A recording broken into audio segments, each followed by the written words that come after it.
Assalamualaikum warahmatullahi wabarakatuh.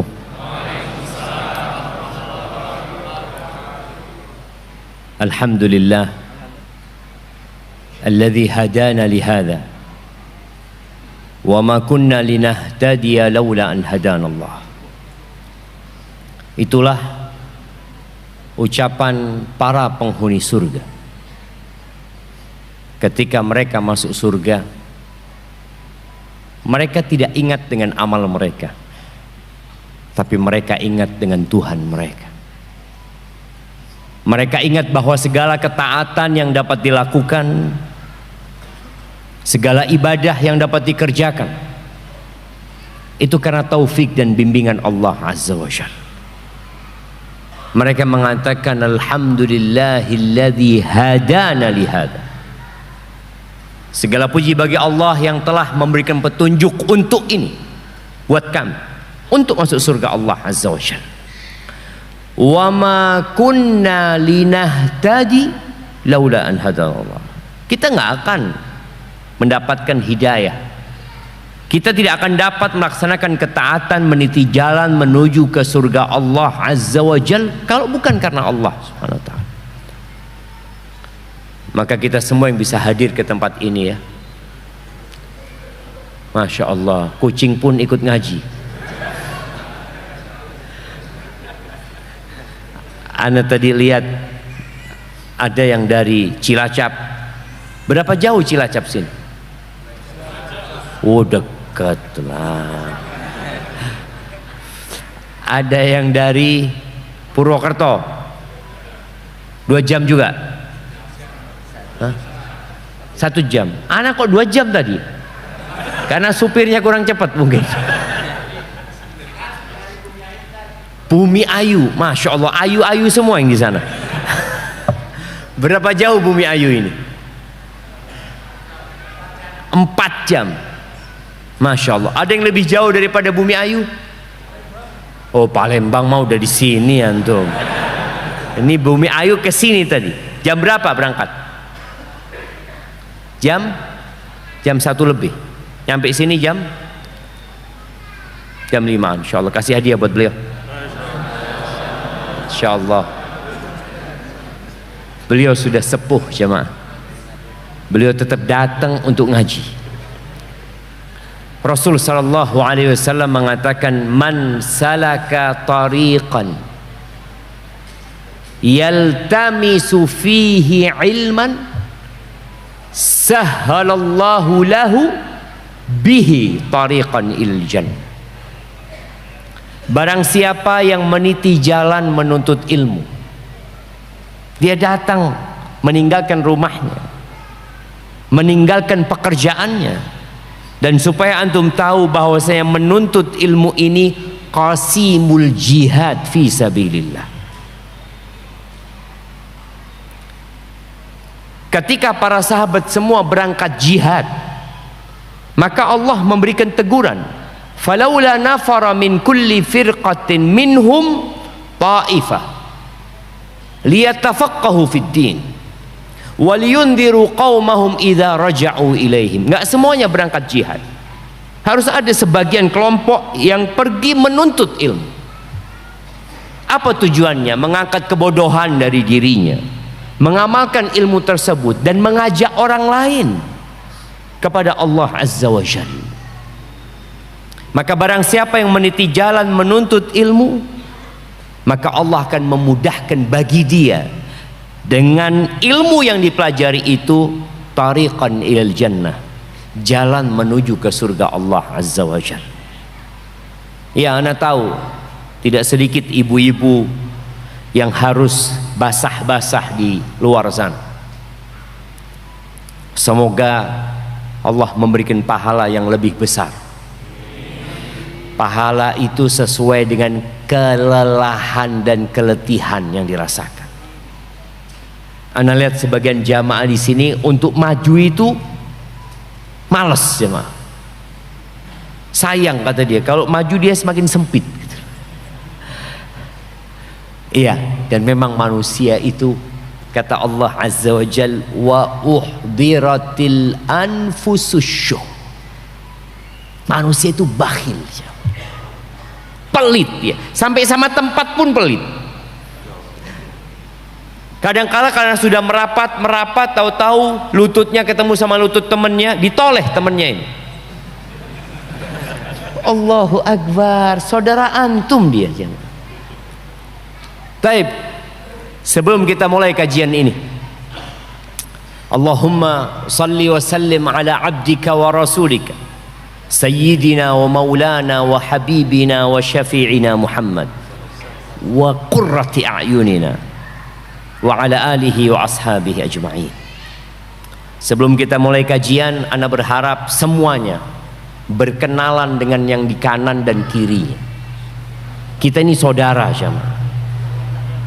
Tak kenal maka tak sayang. Tanyakan namanya, dari mana dan apa profesinya. Ya, ibu-ibu juga, yang di luar juga, duduk bareng dari tadi nggak kenalan.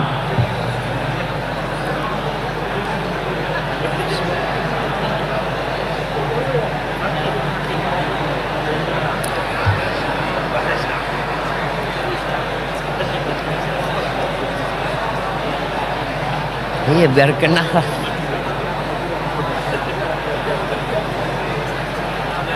Itu yang berdiri udah kenalan belum? Loh, nggak kenalan yang berdiri. Coba kenalan. Ibu-ibu juga. Nah, anak akan tes habis gini ya.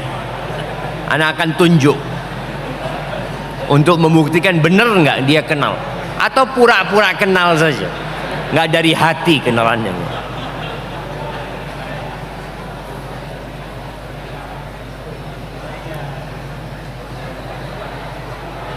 Sudah? Nah, ya antum, ya, siapa nama yang di kanan antum? Siapa? Rahayuddin. Dari mana? Magetan. Pagetan.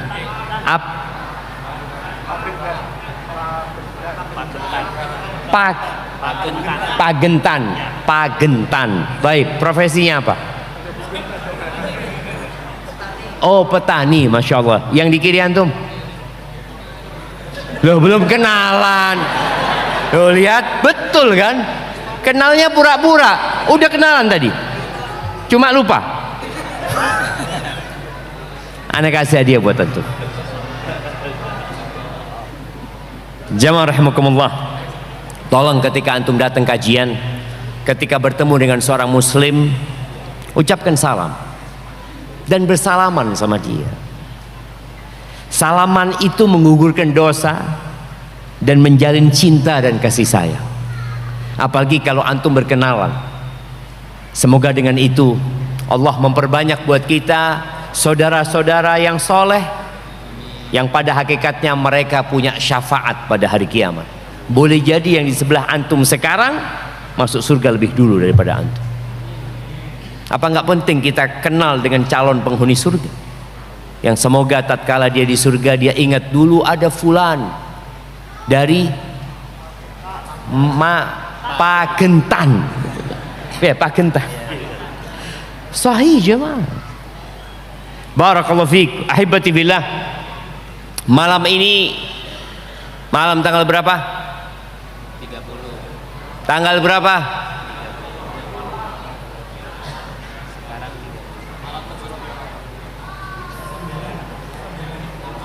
Oh, kita tanya tanggalnya orang-orang yang hidupnya di masjid. Umat Islam itu punya peradaban, mereka punya kalender sendiri. Malam ini malam 7 atau malam 8? 8 Rabiul Awal 1447 Hijriah. Pernah ada seorang profesor mengajar di Amerika sana. Ketika dia ngajar sejarah Amerika, lalu profesor mengatakan, menunjuk seorang muslim, kalian kalau mau tahu sejarah tuh, umat Islam tuh. Mereka punya sejarah. 1447 jamaah. Kalau bicara sejarah negeri kita, maka umur negeri kita baru 80 tahun. Indonesia itu umurnya baru 80 tahun. 350 tahun dijajah sama Belanda. Ditambah 3,5 tahun sama Jepang. Itu yang terjadi. Jadi kalau antum ingin membaca sejarah, bacalah sejarah agamamu. Orang-orang Amerika mengatakan itu loh yang punya sejarah. Bagaimana Islam yang awalnya berada di tengah kota Mekah, Nabi kita alaihi salatu wasallam berdakwah sendirian, yang pada akhirnya beliau harus meninggalkan kota Mekah, hijrah ke kota Madinah. Sebelum kemerdekaan di tahun 30-an, Belanda itu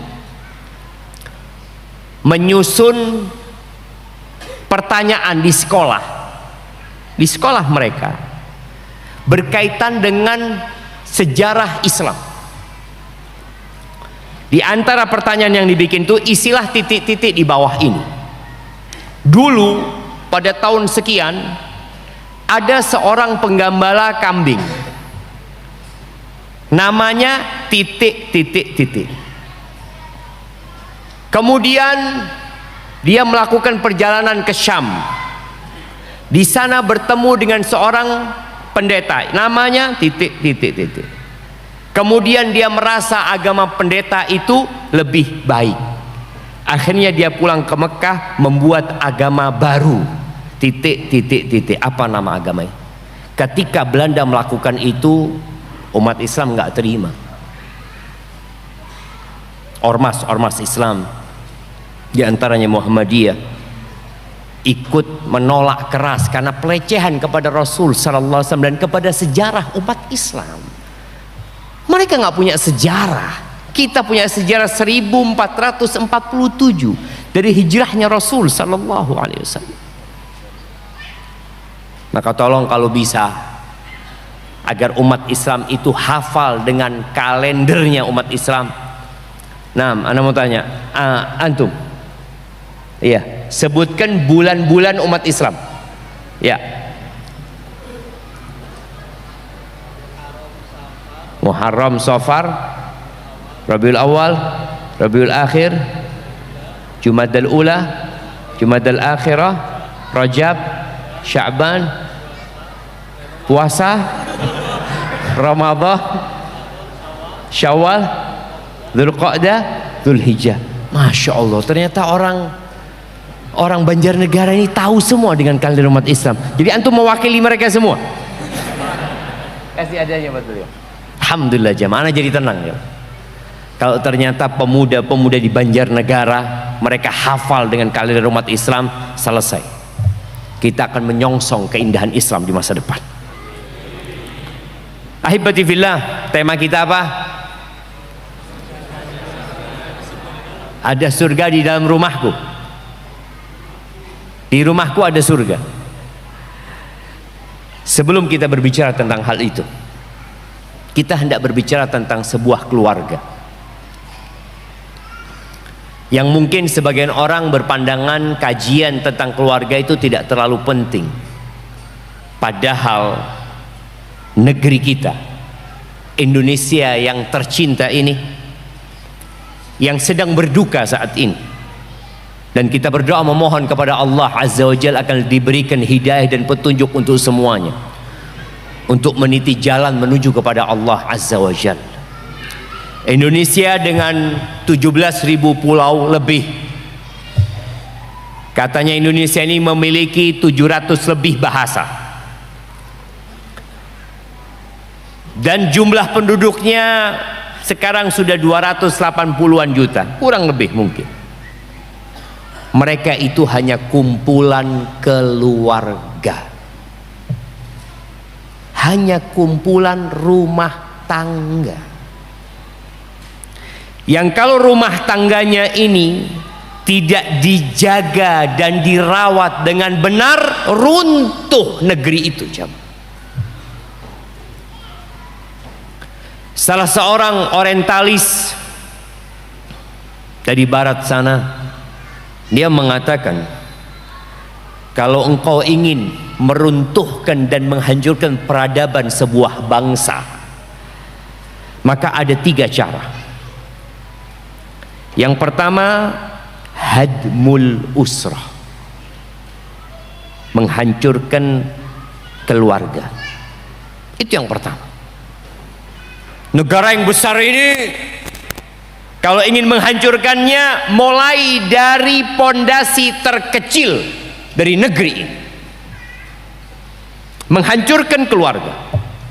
Yang kedua, hadmut ta'lim, menghancurkan pendidikan. Bagaimana pengajaran dan pendidikan tidak mengajarkan nilai-nilai yang seharusnya dibawa oleh generasi masa depan. Hancurkan pendidikan. Yang ketiga, asqitil qudwat, bagaimana teladan-teladan itu runtuh. Cara mereka menghancurkan keluarga yang pertama, kata mereka harus menghilangkan peran ibu. Bikin ibu itu malu untuk menyandang profesi ibu rumah tangga. Antum supaya tahu, beberapa tahun yang lalu ketika ana mendaftarkan kakak ana untuk mengeluarkan paspor online, waktu itu sudah ana cari, kan ada profesi, cari profesi, nggak ada profesi ibu rumah tangga. Seakan-akan itu bukan profesi, padahal itulah profesi yang paling berat dan paling letih. Lebih enak mana bagi seorang wanita untuk menjadi seorang pegawai negeri atau pegawai swasta yang kerja dari jam 8 pagi pulang jam 4 sore, dengan menjadi seorang ibu rumah tangga? Lebih berat mana coba? Menjadi ibu rumah tangga. Ibu rumah tangga itu menggabungkan semua profesi yang ada. Ibu rumah tangga itu guru buat anak. Ibu rumah tangga itu koki buat suami dan anak-anaknya. Ibu rumah tangga itu security yang mengamankan anak-anak dan rumah suami. Ibu rumah tangga itu supir yang mengantarkan anaknya ke sekolah. Ibu rumah tangga itu harus melayani suami, membesarkan anaknya. Dia jadi semuanya, jamaah. Maka kalau ingin menghancurkan sebuah negeri, mulailah dari rumah tangga. Yang pertama dilakukan, menghilangkan peran ibu. Dulu ya, kiai-kiai kita, ulama-ulama terdahulu mengatakan, al-ummu madrasatun ayya madrasah, idza a'dattaha a'datta sya'ban tayyibal a'raqi. Ibu itu sekolahan. Sebelum ada sekolah TK, SD atau yang sebelum TK, sekolah pertama kita semua di mana? Di pangkuan ibunda kita. Siapa yang ngajarin kita la ilaha illallah kalau bukan ibunda kita? Siapa yang ngajarin kita doa sebelum tidur? Siapa yang ngajarin kita kalau mau makan baca bismillah? Ibunda kita. Maka dikatakan ibu adalah madrasah. Kalau engkau persiapkan, maka engkau mempersiapkan bangsa yang teladan. Jadi mempersiapkan ibu itu mempersiapkan bangsa. Bukan berpikir mempersiapkan ibu ya hanya untuk menjadi ibu dan anaknya jadi anak yang soleh. Tidak. Presiden-presiden kita, siapa yang mempersiapkan mereka? Ibunda mereka. Tapi ketika seorang ibunda lalai dengan tugasnya, dia mengejar karir dunia untuk menimbun harta dan mencari. Yang jadi korban bangsa dan negara itu sendiri, bukan cuma anaknya, tapi bangsa dan negara itu menjadi korban gara-gara peran ini hilang. Yang kedua, bagaimana cara mereka menghancurkan pengajaran dan pendidikan. Hendaklah engkau fokus dengan gurunya. Jadikan profesi guru itu profesi yang tidak disukai. Rendahkan martabat guru sehingga murid-muridnya tidak lagi menghargai gurunya. Dan kita lihat ya, bagaimana murid-murid zaman sekarang dan murid-murid zaman dahulu. Anak ingat dulu, kalau ya kita SD, kalau melanggar aturan ini itu, anak dijiwit sama ibu guru ya, dijiwit sini jamaah sampai hijau warna jamaah, sampai hijau warnanya itu. Dan kita nggak berani laporan sama orang tua kita. Kalau laporan ditambahin. Bagaimana dahulu orang tua menitipkan anaknya, Pak Guru anggap anak sendiri, terserah mau diapakan anak ini. Nggak ada ceritanya anak melaporkan gurunya. Itu guru perempuan jiwit ya. Kalau guru laki-laki godek ini jamaah, diangkat sampai jinjit kita jamaah. Dan sekali lagi kita nggak berani laporan sama orang tua kita, karena dulu ada sinergi antara rumah dengan sekolah. Sang ibu mempersiapkan anaknya, sang guru dihormatin. Tapi sekarang kadang-kala guru gajinya berapa? Gajinya guru siapa yang jadi guru sih? Guru honorer. Masya Allah, ada guru honorer, anak kasih hadiah, tinggal satu hadiah. Nah, sudah jadi PNS semua. Sudah pensiun. Subhanallah, berapa digaji guru? Bukan hanya guru di sekolah, guru-guru yang mengajarkan Al-Quran kadangkala dikasih gaji yang rendah sekali. Guru Al-Quran itu siapa yang ngajar ngaji? Nah, boleh tanya gajinya berapa antum? 250. Anak tambahin ini buat antum. Tuh jamaah, guru ngaji 250, guru matematika kadang-kala 1 juta, guru bahasa Inggris lebih dari itu, guru Al-Quran 250. Sedangkan Nabi kita Muhammad alaihi salatu wasallam mengatakan khairukum man ta'allama al-Quran wa 'allamahu. Yang terbaik di antara kalian adalah yang belajar Al-Quran dan mengajarkannya. Kalau ternyata orang tua anak kurang menghargai guru, enggak usah, kan harus ikhlas kalau ngajarin Quran. Kalau ngajar matematika kan nggak apa-apa, nggak ikhlas gitu kan. Wallahi jamaah, urusan yang bukan urusan dengan keikhlasan. Ikhlas itu niatnya guru itu sendiri. Tapi bagaimana kita menghargai guru? Dan kita sudah mulai melihat guru-guru kurang dihargai di sekolah-sekolah. Berarti masa depan suram untuk bangsa tersebut. Yang ketiga, bagaimana meruntuhkan qudwah-qudwah. Meruntuhkan qudwah itu dengan mereka mencela para ulama, tokoh-tokoh agama, direndahkan, tidak dihargai, diganti dengan public figure yang fasik, yang mengajak manusia kepada kefasikan. Dan itu yang terjadi. Kalau kita melihat di muka bumi ini, siapa yang paling banyak followernya? Ronaldo. Betul,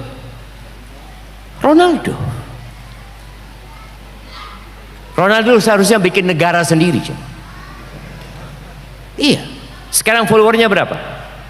Terakhir ana lihat 600 juta. Bayangin ya. Lebih 1,5 miliar jemaah. Jadi kalau dia bikin negara seharusnya dia jadi presiden di sana. Lu 1,5 M lebih jemaah. Indonesia cuma 280 juta. Ronaldo sendiri 1,5 miliar, mungkin nanti akan jadi 1 miliar pengikutnya Ronaldo. Seorang yang punya anak tanpa menikah, antum bisa bayangin, dijadikan panutan oleh masyarakat muslim lagi jemaah. Kadangkala ana lihat di pinggir jalan juga, ya kita juga salah ya. Ada larangan jangan merokok. Yang pegang tulisannya itu Kapten Amerika. Kok bisa ya? Kita menjadikan Kapten Amerika itu idola. Idola anak-anak. Kita waktu kecil idola kita siapa? Superman. Anak-anak kecil itu dia pakai sarung ya, pasang sininya, bohong semua itu. Tapi ditanamkan sejak kecil bagaimana kita mengidolakan mereka, bukan para ulama, bukan tokoh-tokoh agama. Dan antum bisa lihat ya, subhanallah, Syekh Sulaiman Ar-Ruhaili hafizahullah ta'ala, pernah beliau sampai hampir meneteskan air mata. Kajian Syekh Shalih Al-Fauzan hafizahullah ta'ala itu sudah 3 hari, yang nonton hanya nggak sampai puluhan mungkin jamaah yang nonton. Seorang penyanyi dari Korea atau dari mana, 1 jam sudah puluhan juta yang nonton. Mau dibawa kemana generasi ini jemaah? Maka ahibati fillah, kita ingin di rumah kita ada surga. Kita ingin kita, keluarga kita, anak-anak kita, orang tua kita, semuanya masuk surga. Ya, tapi keinginan itu membutuhkan perjuangan. Ajma'atil uqala min kulli ummah. Semua orang-orang yang berakal sehat dari setiap umat, dari setiap bangsa, setiap suku, apapun agamanya, sepakat atas apa? Annan na'im la yudraku bin na'im, bahwa kenyamanan itu tidak bisa diraih dengan kenyamanan, kelezatan itu tidak bisa diraih dengan kelezatan, kesuksesan itu nggak bisa diraih dengan kesuksesan, nggak bisa. Waman athara raha fatathu raha, barang siapa yang lebih mengedepankan santai istirahat, maka dia akan kehilangan waktu kenyamanan, waktu istirahat yang sebenarnya. Itu semua sepakat. Antum kalau lihat orang-orang sukses di dunia, orang-orang terkaya di dunia, antum tanya sama dia, bagaimana antum bisa seperti ini? Maka dia akan cerita keletihan dan kepedihan. Ada kawan kita jemaah haji, Masya Allah jemaah, dia kaya raya jemaah, tapi kalau ngelihat orangnya biasa-biasa aja gitu. Aset dia sudah triliunan. Ana tanya, bang, abang gimana kok bisa seperti ini?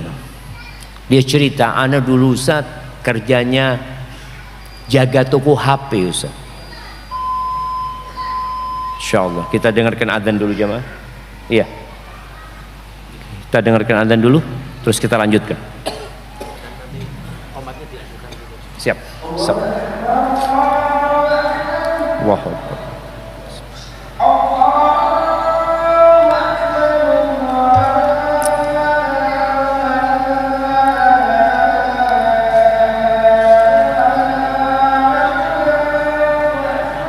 Allahu Akbar.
Allahumma rabb hadhihi ad-da'wati at-tammah was-salatu al-qa'imah Muhammadin rasulullah. Allahumma salli wa sallim ala nabiyina Muhammad. Ya, cerita kawan tadi. Untuk mendapatkan kesuksesan dunia, dia harus capek dan lelah. Ya, kita tahu dengan Steve Jobs. Mungkin antum tahu juga sama Elon Musk. Siapa ya sekarang yang paling kaya di dunia? Hah? Siapa? Bill Gates. Bukan yang sudah tua itu? Siapalah, anda nggak tahu namanya. Tapi yang jelas kalau antum baca cerita mereka, capek dan lelah mereka. Kalau untuk mendapatkan kenikmatan dunia yang hanya sebentar harus capek dan lelah, bagaimana untuk mendapatkan surga yang luasnya seluas langit dan bumi, dan antum ingin dapatkan itu di rumah antum? Tidak ada kesusahan, tidak ada kesedihan di sana. Yang ada semua kenyamanan. Ini nggak bisa, kita masih hidup di dunia. Jadi kalau ingin mendatangkan surga dalam rumahnya, yang perlu dilakukan adalah menyamakan visi dan misi keluarga. Yang belum menikah, tolong jangan sembarangan menikah. Jangan gara-gara melihat perempuan itu cantik, antum langsung meminang dia. Begitu pula dengan seorang wanita. Jangan gara-gara nggak ada yang meminang dia, orang pertama yang meminang langsung diterima. Jangan. Kalau ingin menghadirkan surga di rumahnya. Rasul sallallahu alaihi wasallam menyebutkan wanita dinikahin karena 4 hal. Kita tahu itu semua. Ada seorang datang ke Ustadz. Ustadz, tolong carikan istri buat anak Ustadz. Mungkin Ustadz ada pandangan, kata dia. Anak minta yang putih Ustadz, yang cantik, yang tinggi, ya tingginya kira-kira ya 170 gitu Ustadz ya, nggak apa-apa kata dia. Terus kalau bisa yang pinter juga Ustadz, yang hafal Quran ya. Kemudian kaya, bangsawan, dia ceritakan. Sudah katanya, sudah Ustaz, itu kira-kira kriterianya. Kata Ustaznya, kalau ada yang kayak gitu ya anak nikahin dulu lah, masa anda mau kasihin ke antum? Nah, iya jemaah. Kalau bisa berkumpul jadi satu, dan itu jarang sekali, dan boleh jadi ada, antum ditolak. Loh iya sudah cocok saya Ustaz, tapi dianya nggak cocok sama antum gitu loh. Maka tolong fokus dengan agamanya. Dan bagi wanita yang ingin menikahin seorang laki-laki, fokus dengan akhlak dan agama. Apa kata Nabi SAW? Ini berkaitan dengan tadi kondisi bangsa dan negara. Idza atakum man tardawna dinahu wa khuluquhu fa'ankihu. Apabila datang kepada kalian seorang lelaki yang agama dan akhlaknya kalian ridhoi, agama dan akhlaknya kalian ridhoi, nikahkan dia. Para sahabat bertanya kepada Nabi SAW, in kana fihi ya Rasulullah, walaupun dia mungkin ada masalah ya, mungkin nggak terlalu ganteng, mungkin nggak terlalu kaya, mungkin secara nasab juga orang biasa-biasa aja. Nabi SAW mengatakan, idza atakum man tardawna dinahu wa khuluquhu fa'ankihu illa takun fitnatun fil ardi wa fasadun ari. Kalau orang seperti ini tidak dinikahkan, lalu kalian memilih calon menantu yang bukan agama dan akhlaknya yang baik, maka akan terjadi kerusakan yang meluas di muka bumi ini dan kekacauan. Jelas sabda Nabi SAW. Negeri itu bisa kacau gara-gara orang tua salah memilih menantu dan gara-gara para lelaki salah memilih istri. Dampaknya itu bukan hanya di rumah tangga itu. Dan negeri kita sekarang sedang krisis perceraian. Sampai Menteri Agama memikirkan, punya wacana bagaimana yang mau menikah itu harus ikut kelas 1 semester, belajar bagaimana menjadi seorang istri, bagaimana menjadi seorang suami. Karena dilihat sepertiga dari yang menikah cerai. Tahun 2013, kalau nggak salah nanti dicek, mungkin anak lupa. Itu pernikahan jumlahnya yang menikah di tahun itu 2.100.000 kira-kira. Tahun sekarang, pernikahan tahun kemarin lah 2024 itu 1,5 juta. Berarti terjadi penurunan yang menikah. Padahal jumlah penduduk bertambah. Kenapa mereka tidak menikah? Dan dari 1,5 juta yang menikah, hampir 500.000 yang bercerai. Hampir sepertiganya bercerai. Mau dibawa kemana negeri ini? 500.000 yang bercerai, punya anak 2. Bisa dibayangin ya? Berarti ada 1 juta anak yang orang tuanya berpisah. Kalau orang tuanya beriman, insya Allah anak-anaknya akan dijaga. Tapi kalau enggak, ya sudah. Boleh jadi anak-anak akan menjadi anak-anak yang durhaka.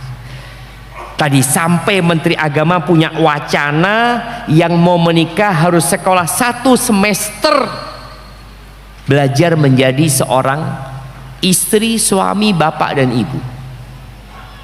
Karena memang itu menjadi PR kita bersama. Antum yang kuliah S3, umpamanya teknik sipil, SD, SMP, SMA, kuliah S1, S2, S3, ada nggak pelajaran selama perkuliahan menjadi seorang suami? Ada? Nggak ada.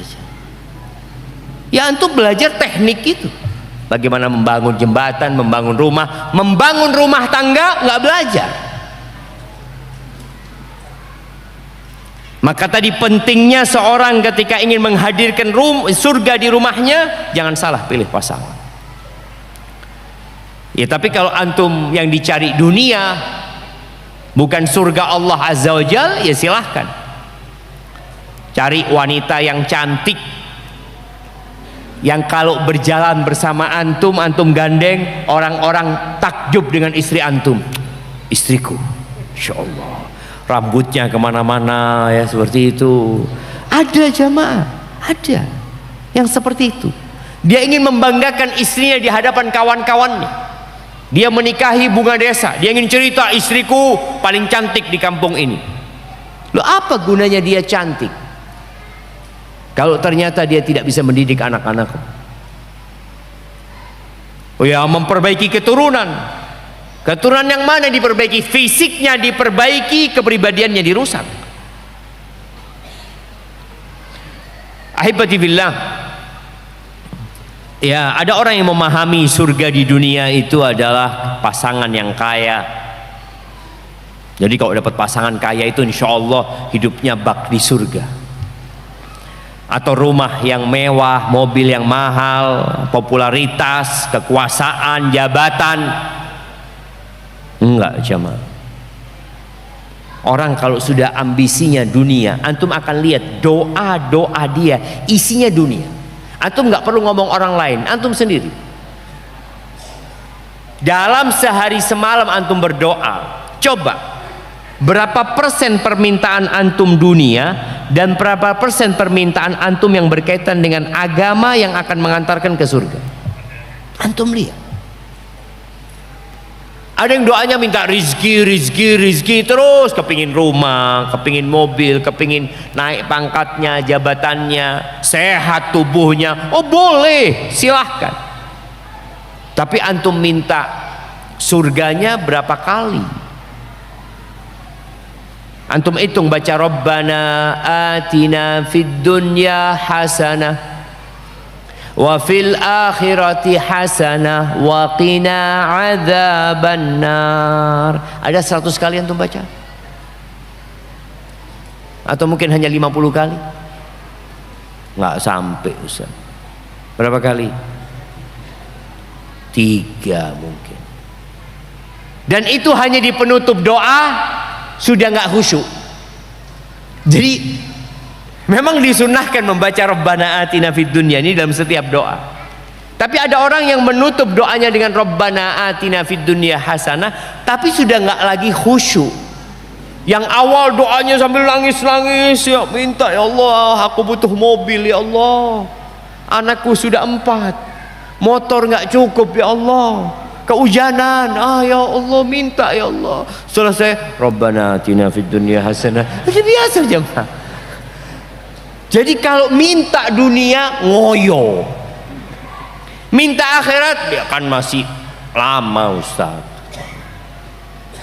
Padahal penentuannya adalah ketika kita hidup di dunia. Jamaah rahimakumullah, Rasul sallallahu alaihi wasallam sebagai qudwah di tahun ke-9 Hijriah, beliau melihat alaihi salatu wassalam gelagat istrinya berubah, sering ribut di antara mereka, dan mulai mereka menginginkan kemewahan dunia, padahal mereka adalah contoh-contoh untuk wanita-wanita muslimah. Maka akhirnya Nabi alaihi salatu wassalam bersumpah untuk tidak ngumpulin istrinya selama 1 bulan. Itu yang dalam bahasa agama disebut ila. Ila. Sumpah wallahi aku nggak akan ngumpulin kalian selama 5 hari. Sumpah, atau 1 bulan, atau tanpa waktu. Ada nanti konsekuensi hukumnya. Sudah, Nabi tidak tidur di rumahnya. Beliau tidur, ada gubuk lah di dalam kebun salah seorang sahabat. Disitulah beliau tidur selama 1 bulan. Sampai tersebar berita isu di kota Madinah yang mengatakan bahwa Nabi Muhammad alaihi salatu wassalam menceraikan istri-istrinya. Bayangin deh, isu itu tersebar di kota Madinah. Singkat cerita, Umar bertanya kepada Nabi SAW. Kata Nabi SAW, enggak, aku tidak menceraikan istri-istri. Allahu Akbar, kata Umar bin Khattab. Kenapa orang-orang menyampaikan itu gitu? Setelah 1 bulan, Nabi SAW datang ke rumah istri-istri, satu persatu. Ketika datang ke rumah Aisyah, Aisyah bertanya, ya Rasulullah, ini baru 29 hari, sumpahmu 1 bulan. Kata Nabi SAW, asyahru hakadha wa hakadha wa hakadha. Bulan itu bisa 30 hari. Terus beliau menyebutkan wa hakadha wa hakadha wa hakadha, 29 hari. Jadi 1 bulan Hijriah itu bisa 29 hari, bisa 30 hari. Akhirnya Nabi SAW membacakan firman Allah di surat Al-Ahzab ayat 28-29 kepada Aisyah.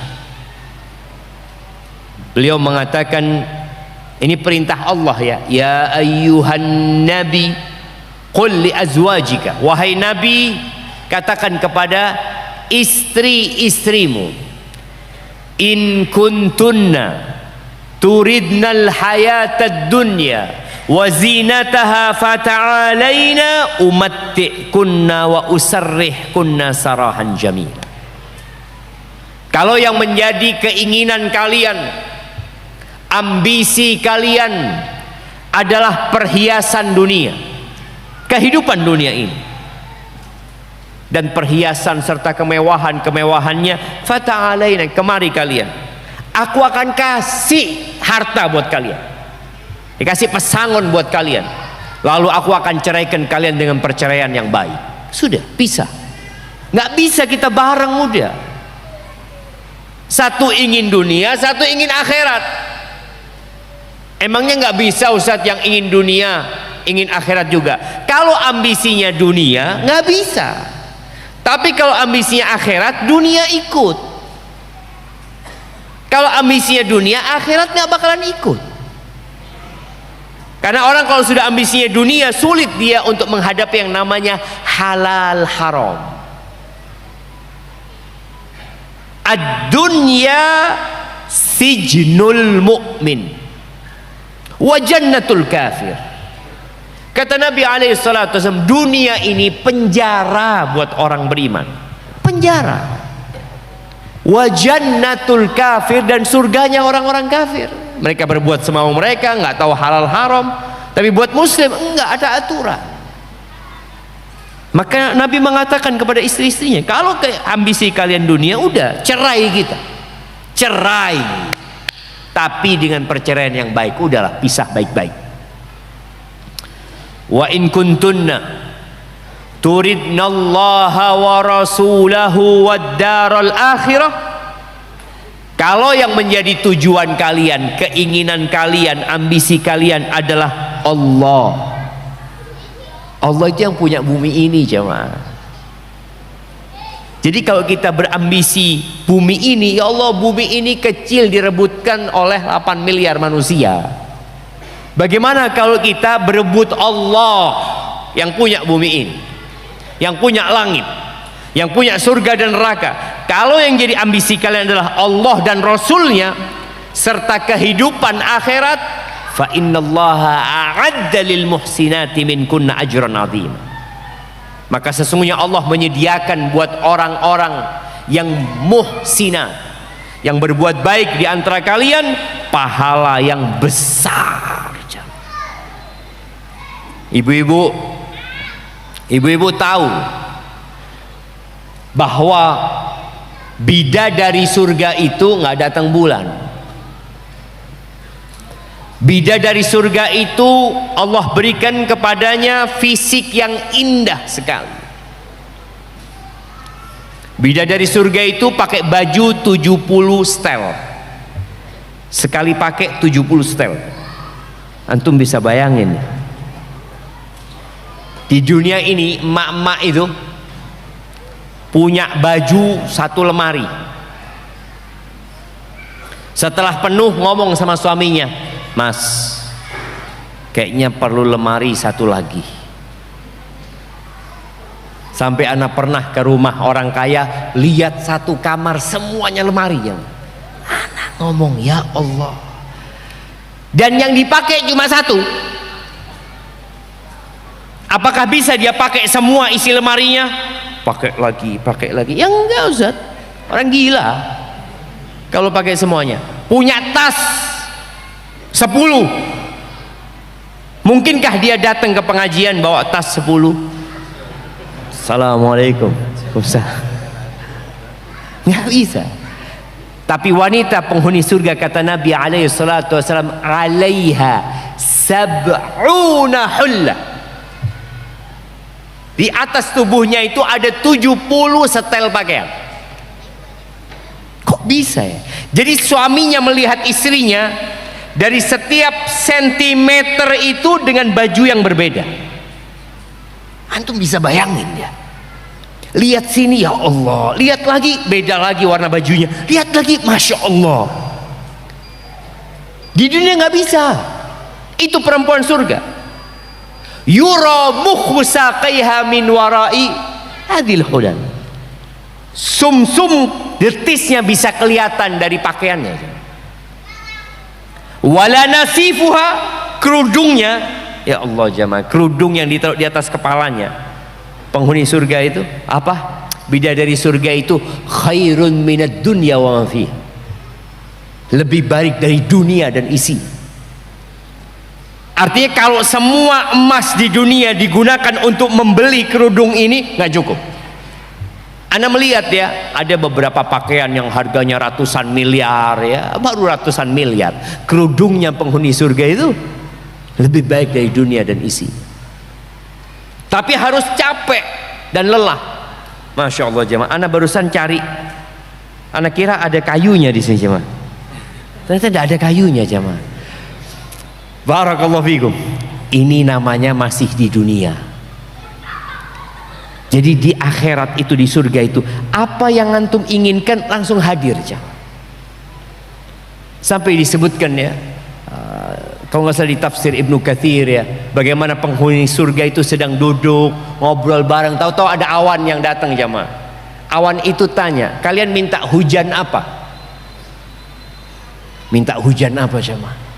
Antum kira-kira minta hujan apa? Minta, semua punya keinginan yang berbeda-beda. Ini minta ini, lalu sebagian minta hujan bidadari. Mungkin terjadi, mungkin di surga. Tapi tadi perlu perjuangan. Akhirnya Aisyah radhiyallahu taala anha, kata Nabi alaihi salatu wasallam, silahkan engkau bermusyawarah dengan orang tua. Kata Aisyah, Allahumma shayyiban nafi'an. Kata Aisyah radhiyallahu anha, dalam rangka memilihku aku harus musyawarah sama orang tua? Enggak ya Rasulullah, aku milih engkau ya Rasulullah. Nanti kalau istri-istrimu tanya, jangan kasih tahu ya. Karena harapan Aisyah semuanya nggak ada yang milih Nabi, biar buat dia sendirian Rasul sallallahu alaihi wasallam. Ini kehidupan dunia aja. Ahibati billah. Jadi kalau ingin kita menghadirkan surga di rumah kita, yang pertama tadi visi dan misi kita harus surga. Lalu hal yang kedua, kita harus menghadirkan sifat-sifat, karakter-karakter penghuni surga di rumah kita. Waktu Anda sampai kapan jemaah? Nah, Anda belum dikasih tahu ini. Sampai jam berapa? Jam 12. 10 menit lagi jemaah, terus kita masuk sesi tanya jawab ya. Menghadirkan sifat-sifat penghuni surga. Jadi suami istri ini harus menjadi calon penghuni surga. Di antara sifat penghuni surga, kata Nabi SAW dalam hadis yang diriwayatkan Imam Muslim, ahlul jannati thalatha, penghuni surga itu ada 3. Yang pertama, dzu sultanin muqsitun mutasaddiqun muwaffaq. Yang pertama, seorang yang memiliki kekuasaan, seorang pemimpin, seorang penguasa, baik penguasa tingkat daerah atau penguasa tingkat nasional ya, pokoknya dia punya kekuasaan. Itu calon penghuni surga. Dengan catatan muqsit, adil. Menjadi penguasa untuk adil sulit, karena dia punya kekuasaan. Dia kebal hukum. Mungkin dia bisa mengambil apa yang dia inginkan tanpa ada orang lain yang bisa menyabah dia, maka sulit. Maka dia menjadi penghuni surga. Mutasaddiq, suka bersedekah. Udah, ini masih yang pertama ya. Pemimpin, seorang yang punya kekuasaan, adil, rajin sedekah, muwaffaq, mendapatkan taufik dan petunjuk dari Allah Azza wa Jalla. Dia bisa seperti itu karena taufik dari Allah Azza wa Jalla. Itu yang pertama. Yang kedua, warajulun rahimun raqiqul qalbi likulli dhi qurba wa muslim. Seorang lelaki, ya masuk juga perempuan tentunya dalam hadis ini, yang pengasih, penyayang, dia hatinya lembut untuk setiap kerabatnya dan untuk setiap muslim, nggak keras hati. Itu yang kedua. Yang ketiga, wa'afifun muta'affifun Dzu'iyad, seorang yang menjaga kehormatan dirinya, berusaha dia untuk tidak minta-minta, berusaha dia untuk tidak jadi benalu di keluarganya, di masyarakatnya, padahal dia punya keluarga yang banyak. Dia tidak mencari harta dengan cara yang haram untuk keluarganya, berusaha menjaga kehormatan dirinya. Maka jadilah antum seperti itu. Kemudian di hadis yang lainnya, di hadis Ibn Mas'ud radhiyallahu anhu, Nabi alaihi salatu wasallam mengatakan, ala ukhbirukum biman tuharramu alaihi nar au yuharramu 'alan nar. Kalian mau nggak aku kasih tahu orang yang haram tersentuh api neraka? Dia nggak akan disentuh oleh api neraka, neraka tidak akan menyentuh dia. Bala ya Rasulullah, tentu ya Rasulullah. Maka kata Nabi SAW, ala kulli hayyinin layyinin qaribin sahlin. Neraka itu tidak akan menyentuh orang yang hayyin. Hayyin ini ditafsirkan orang yang memiliki ketenangan, tenang orangnya, teduh lahir batinnya, tidak gampang marah, bijak, penuh pertimbangan, tidak mudah memaki, melaknat. Itu tuh orang yang hayyin. Jadi antum kalau ingin jadi penghuni surga dan rumahnya terasa di surga, jadilah orang yang hayyin. Kemudian layyin, lembut, santun, tutur katanya nggak galak, nggak suka marah-marah, ya menghargai pendapat orang lain, menginginkan kebaikan buat orang lain, khususnya buat istrinya dan anak-anaknya. Yang ketiga, qarib, dia memiliki pribadi yang akrab, ramah diajak bicara, menyenangkan kalau diajak ngomong. Biasanya suka senyum ya. Kalau antum ada orang yang ketemu orang, assalamualaikum, assalamualaikum, kaku jemaah, boleh jadi antum nggak masuk neraka. Hati-hati jemaah, karena neraka tidak akan menyentuh orang yang hayyin layyin qarib. Tapi orang yang kasar berarti akan disentuh sama neraka. Kemudian yang keempat, sifatnya sahlin, orangnya itu mudah, tidak suka mempersulit sesuatu. Jadi semua masalah, aduh insya Allah gampang dah, insya Allah selesai urusannya. Ada orang-orang kayak gitu. Tapi ada orang-orang yang ruwet jemaah. Kalau ketemu fulan, aduh ruwet, sudah jangan. Kadang-kala kita urusan ya di manalah, di urusan pemerintahan atau swasta atau rumah sakit, ada kita kalau ketemu orang, ya Allah enak orang ini. Tapi kalau ketemu gantinya, aduh na'udzubillah, kata dia, kayaknya nunggu shift lagi satunya gitu, sampai orang ini pergi. Ada orang-orang seperti itu. Maka bagi para laki-laki, jadilah engkau orang yang seperti itu. Adapun bagi para wanita, kalau engkau ingin menghadirkan surga di rumahmu, jadilah bidadari surga yang masih hidup di dunia. Apa sifatnya? Kata Nabi sallallahu alaihi wasallam, ala ukhbirukum binisaikum min ahlil jannah. Kalian mau nggak aku kasih tahu istri-istri kalian calon penghuni surga, ahlul jannah mereka itu. Kata Nabi SAW, ada 3 kriteria: al-wadud, al-walud, al-a'ud.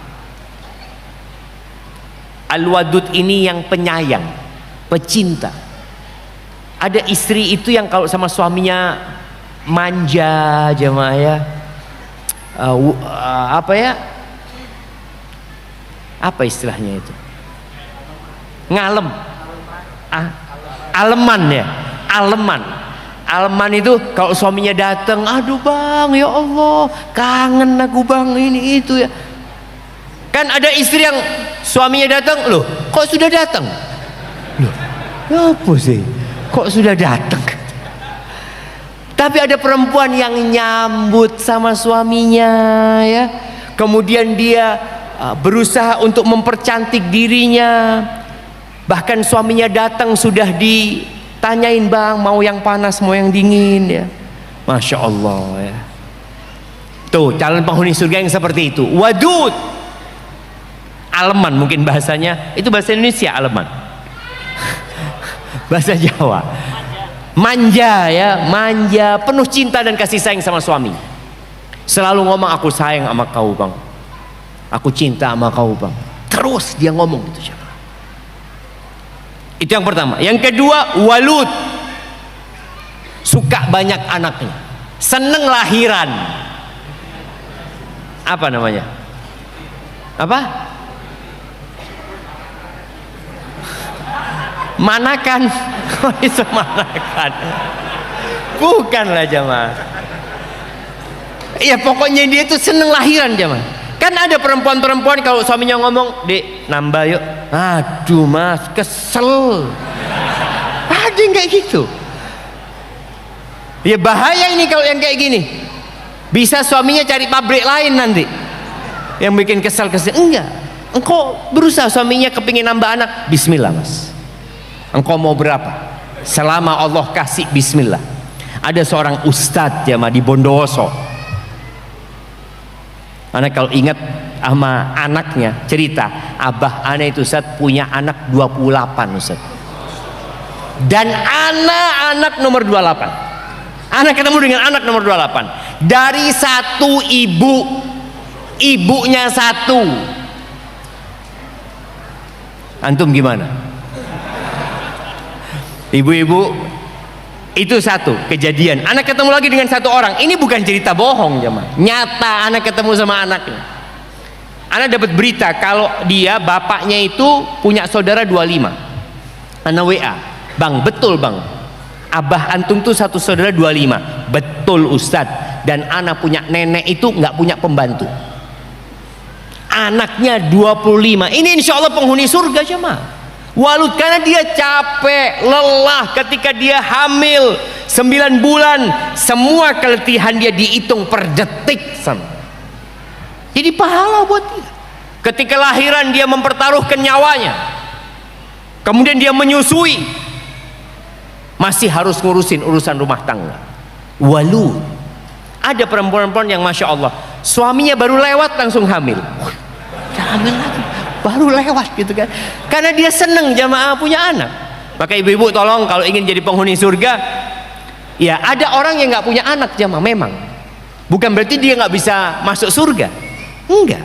Aisyah nggak punya anak, sampai mati nggak punya anak, tapi dia berusaha untuk terus memperbanyak amal ibadah dan menebarkan ilmu.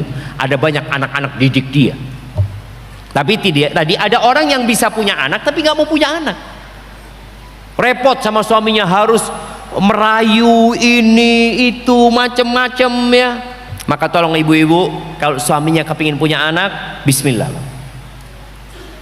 ya, paling tidak separuhnya ustadz yang tadi. Nah 14. Dan ustadz itu penghasilannya tidak jelas, pengeluarannya jelas. Dan ternyata 20 anak itu semuanya jadi orang, nggak ada yang jadi macan. Semua jadi orang cuma. Artinya sama orang tuanya dididik dengan baik, jadi orang semuanya.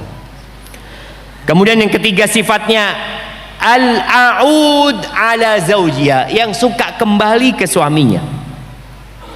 Allati idza adat au udhiyat, perempuan ini adalah perempuan yang kalau dia menyakiti suaminya atau disakiti, lihat ya, wanita penghuni surga ini, dia menyakiti suaminya atau dia disakiti sama suaminya, apa yang terjadi dengan dia? Ja'at hatta ta'khuda biyadi zawjiyah, dia akan datang kepada suaminya, dia pegang tangan suaminya, kemudian dia mengatakan, wallah, demi Allah bang, la adzuku ghumdan hatta tardah, aku tidak akan memejamkan mata sampai engkau ridho. Siapa yang istrinya kayak gitu jemaah? Jemaah, insya Allah ibu-ibu ada yang seperti itu ya. Ibu-ibu ini kalau suruh minta maaf ruwet jemaah.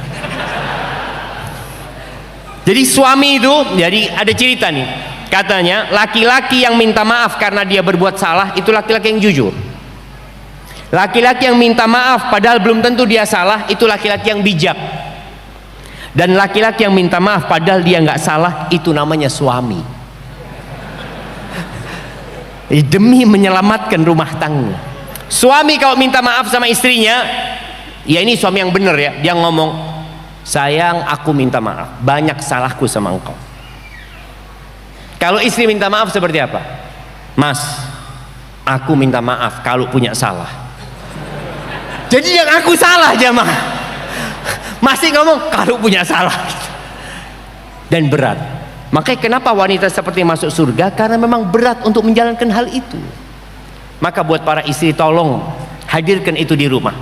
Suamimu capek di luar, dia punya pekerjaan yang engkau nggak tahu, mungkin dia dimaki-maki sama atasannya, mungkin dia dizalimi sama kawan-kawannya, dia datang ke rumah capek, lelah, mungkin kemalaman datangnya. Tolong jadilah al-wadud, yang pecinta, yang menyambut suaminya, yang menunjukkan aku sayang sama kau bang.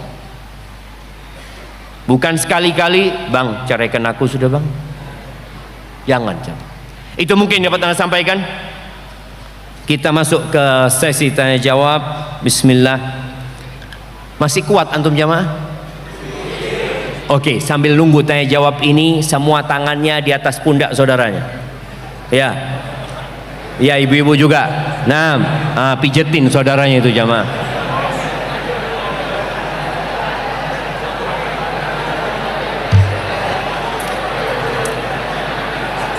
Ya, ibu-ibu juga. Loh, itu yang di luar berdiri itu pijeti loh. Izin pijeti antum. Masya Allah. Alhamdulillah.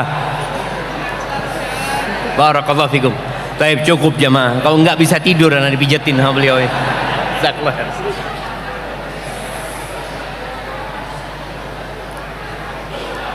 Enam.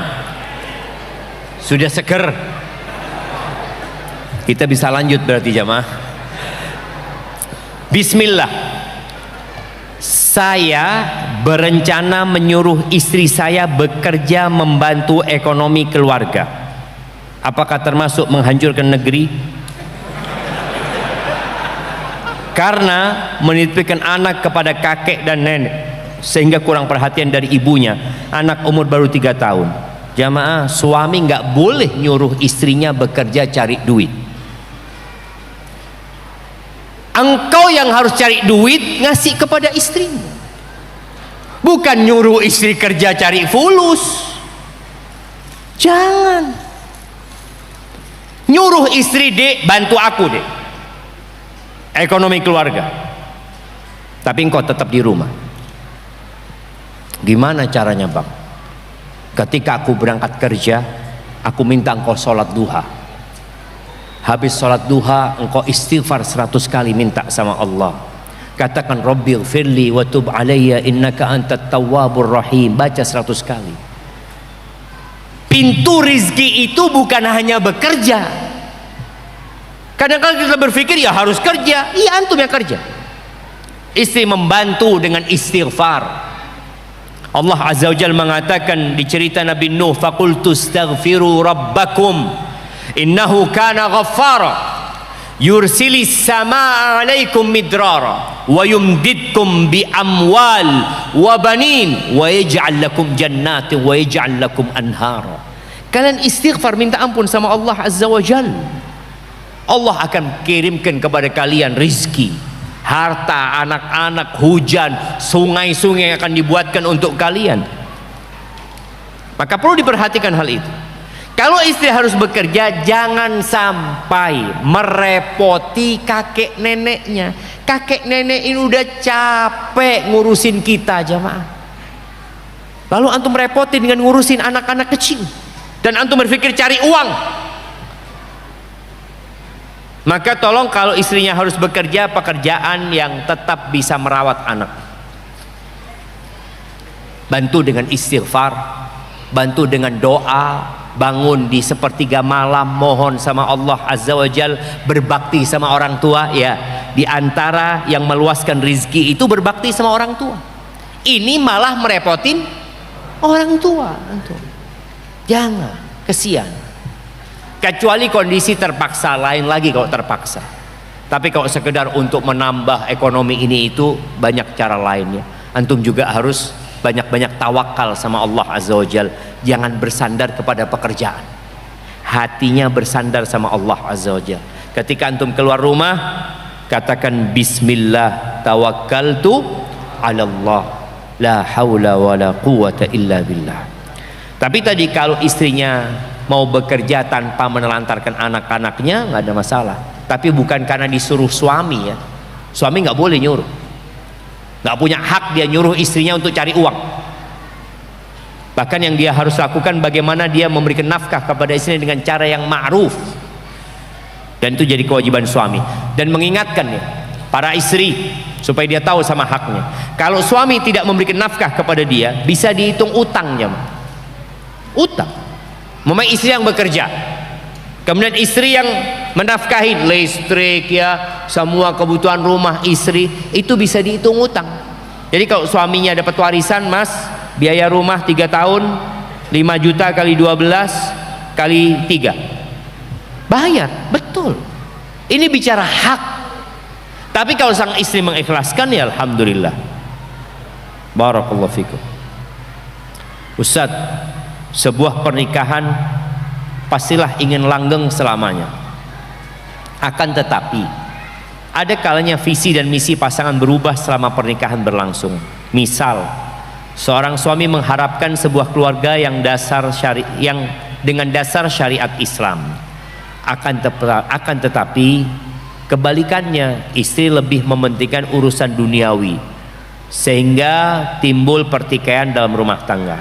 Pertanyaannya, sampai kapan rumah tangga tersebut dijaga keutuhannya? Apakah ada dalil dari Nabi Sallallahu Alaihi Wasallam sudah waktunya pernikahannya diselesaikan? Iya, pertanyaan yang menarik ini. Tadi kita kasih contoh bagaimana Nabi Alaihissalam memperbaiki istri-istrinya. Jadi istri yang tidak nurut sama suami, suami itu pemimpin. Yang mau tidak mau, kalau istri tidak nurut, suami harus mendidik istri, memperbaiki. Allah Azza wa Jalla mengatakan di surat An-Nisa, insyaallah di ayat 30. Di tengah ayat itu Allah mengatakan, wallati takhafuna nushuzahunna fa'idhuhunna wahjuruhunna fil madaji' wadribuhun fa in ata'nakum fala tabghu 'alaihinna sabila. Kata Allah, dan wanita-wanita yang kalian melihat gelagatnya nggak nurut ya, nggak mau diajak menuju ke surga Allah Azza wa Jalla, nggak taat, nggak patuh, maka apa yang harus kalian lakukan? Fa'idhuhunna, berikan mau'idhah hasanah. Bagaimana cara memberikan mau'idhah hasanah? Tolong kalau antum ngasih tahu istri itu, mukaddimahnya itu yang bagus. Umpamanya antum bawa oleh-oleh, bawa hadiah, kasih cincin, kasih gelang, duduk bareng di malam hari, ngobrol, kemudian ngomong, "Dek, aku tuh sayang sama kamu. Aku cinta sama kamu. Aku ingin bersamamu sampai ke surga." Baru setelah itu sebutkan kesalahan yang harus diperbaiki. Tapi kalau dari awal antum ngomong, "Wallah aku benci sama kau," kira-kira istri akan mendengarkan nasihatnya? Nggak bakal. Kalau kita ngomong engkau itu seperti ini seperti itu, bang, engkau juga lebih dari itu. Engkau tahu engkau punya kesalahan 1, 2, 1 lembar disebutkan kesalahan antum ya, Pak. Padahal kita hanya ingin memperbaiki 1 poin. Dan kalau mau ngasih tahu istri itu ada poin-poin yang penting saja, nggak semuanya harus dibahas. Jadi ada perkara-perkara yang remeh yang perlu kita nutup mata, udah nggak usah. Tapi ada perkara-perkara besar, kasih mau'idhah hasanah. Setelah dikasih mau'idhah hasanah, dalam waktu tertentu kita lihat dia nggak berubah, maka naik ke proses selanjutnya, namanya hajar. Wahjuruhunna fil madaji', pisah ranjang. Kalau bisa tetap 1 kamar, tapi sudah nggak. Ya kalau dulu ranjangnya orang kecil-kecil, jadi pisah ranjang lah, beda-beda ranjangnya. Kalaupun sekarang ranjangnya besar, ya sudah, antum jangan gaulin dia. Soalnya apabila antum masih menggauli dia, maka dia akan mengatakan, oh suamiku butuh sama aku. Iya, dia tetap nggak nurut. Jadi antum menunjukkan keseriusan memberikan nasihat dengan pisah ranjang? Enggak. Aku benar-benar serius. Aku ingin kita bersama menuju surga Allah Azza wa Jalla. Yang terakhir, wadribuhunna. Dalam Islam itu ada pendidikan dengan memukul.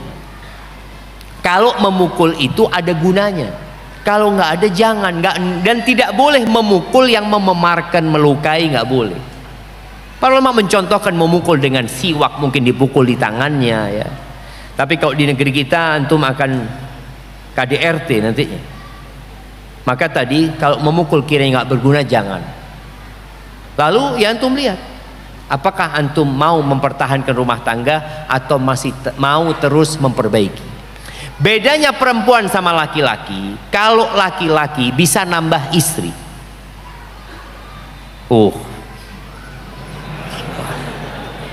Kalau perempuan dapat suami yang tidak benar, nggak bisa dia nambah suami, dia harus ganti suami. Makanya kalau ada perempuan yang khulu sama Nabi SAW, engkau benar nggak mau hidup? Nggak bisa ya Rasulullah, aku takut kekufuran setelah Islam. Maka akhirnya Nabi SAW menerima khulunya, dipanggil suaminya, dipisahkan mereka.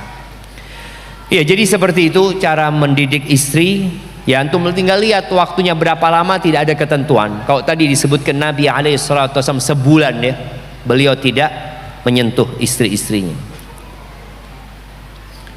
Afan Ustadz izin bertanya, Ustadz ana seorang ibu tunggal, bagaimana cara mendidik anak-anak tanpa adanya figur ayah dan bagaimana cara berbakti pada suami yang sudah terlebih dahulu pulang? Jazakallahu khairan. Ahibati fillah, banyak di antara para sahabat Nabi yang mereka adalah orang tua tunggal karena ya suaminya meninggal dunia dalam peperangan.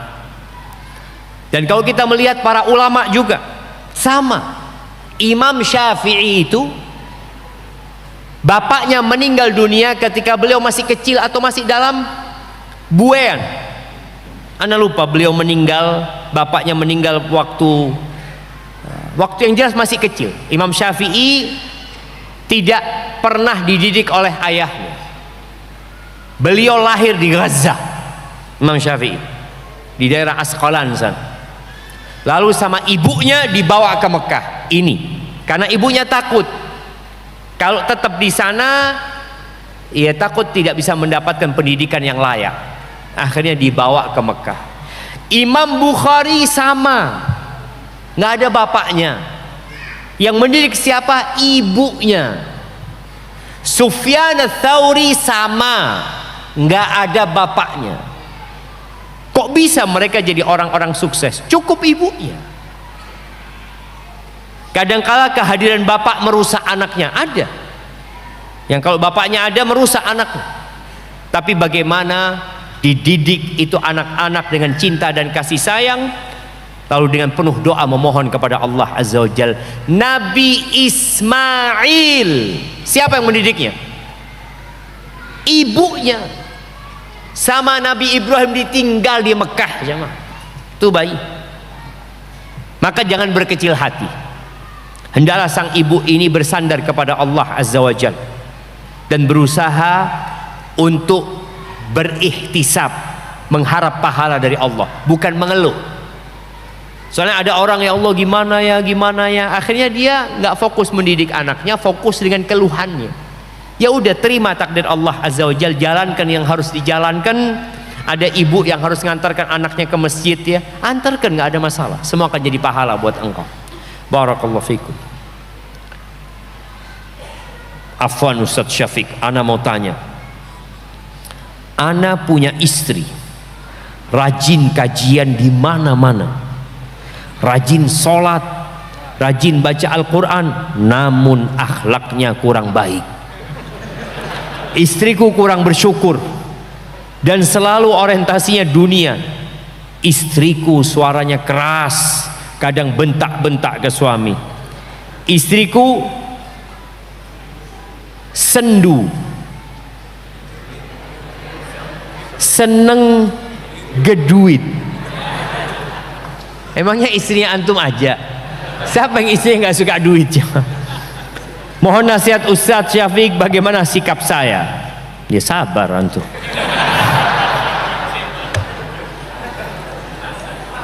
Iya.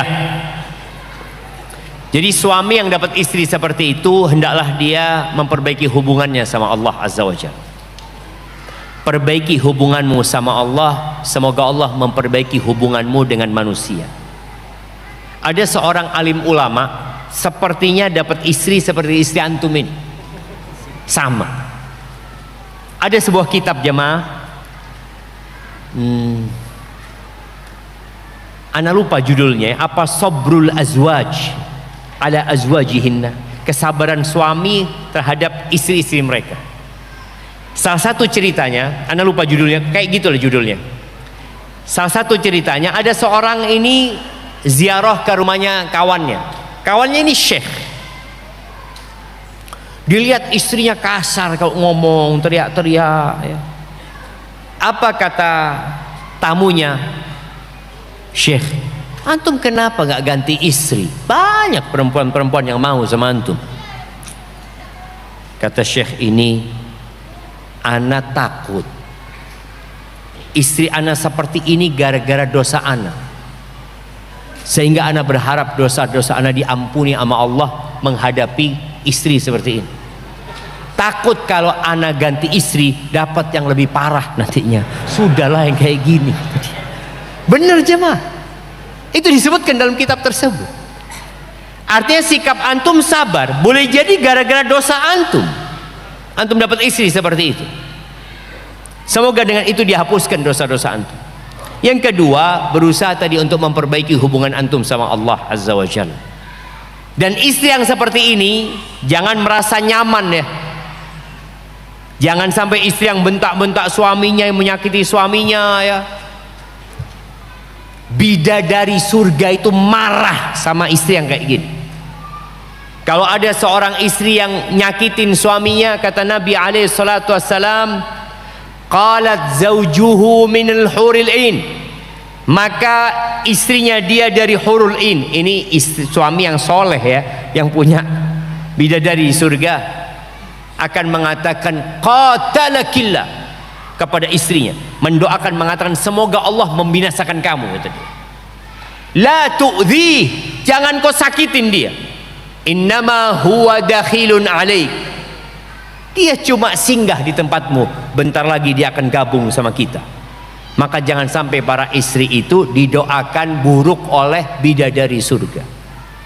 Tolong hargai suamimu, taat dan nurut sama suamimu.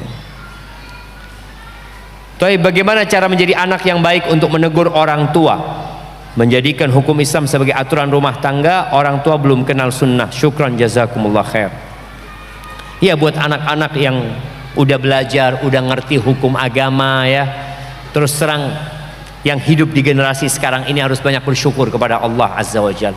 Banyak orang-orang tua kita itu nggak bisa ngaji jemaah. Orang-orang tua kita itu dulu juga nggak pakai jilbab. Bahkan istri-istri ustadz juga nggak pakai jilbab. Mulai tahun 89 90 mulai baru ada jilbab jemaah. Mulai rame jilbab itu. Ingat ada 300 siswi yang dikeluarkan dari sekolahannya gara-gara pakai jilbab. Itu terjadi. Jadi ketika antum punya orang tua yang nggak paham tentang agama ini, antum sabar menghadapi mereka. Dan kunu du'atan wa antum shamitun. Jadilah kalian pendakwah-pendakwah yang diem, nggak ngomong tapi berdakwah dengan akhlak. Tunjukkan setelah antum belajar, antum semakin menghormatin orang tua. Contoh nih ya, contoh ringan. Setiap antum ke rumah orang tua, sandal di rumah itu dihadapkan ke rumah, sehingga orang tua keluar langsung pakai sandal. Dia akan ngelihat tuh, siapa yang melakukan ini? Oh, anaknya. Setiap datang ke rumah bawa oleh-oleh, jumpain ayahmu, bundamu, pijet kakinya, ngobrol, ayah minta maaf aku ayah ya, doakan aku ayah. Terus dia tunjukkan bahwa engkau adalah orang yang berbakti sama orang tua. Ketika engkau mau ngasih tahu orang tua, kalau orang tua punya 10 kesalahan, jangan semuanya disebutkan. Sebutkan yang pertama yang paling penting. Ayah, ini kayaknya kurang tepat ayah. Menurut yang aku pelajari, boleh jadi yang aku pelajari juga salah ayah, minta maaf ayah. Ucapkan seperti itu sambil didoakan orang tuanya ya. Atau antum bisa tulis surat kepada orang tua agar orang tua membaca surat dari anaknya. Dan kalau nulis surat kepada orang tua itu, tulislah yang pertama ucapan terima kasih, kedua permintaan maaf, yang ketiga baru harapan agar orang tuamu berubah menjadi lebih baik lagi. Tapi ini pertanyaan terakhir jamaah, apabila suami ketahuan berkenalan dengan wanita lain namun mengaku masih bujang, sudah duda, apa artinya jatuh talak Ustadz kepada istri? Bagaimana hukumnya? Enggak jatuh talak, dia bohong. Karena dia memang merasa nggak punya istri ya.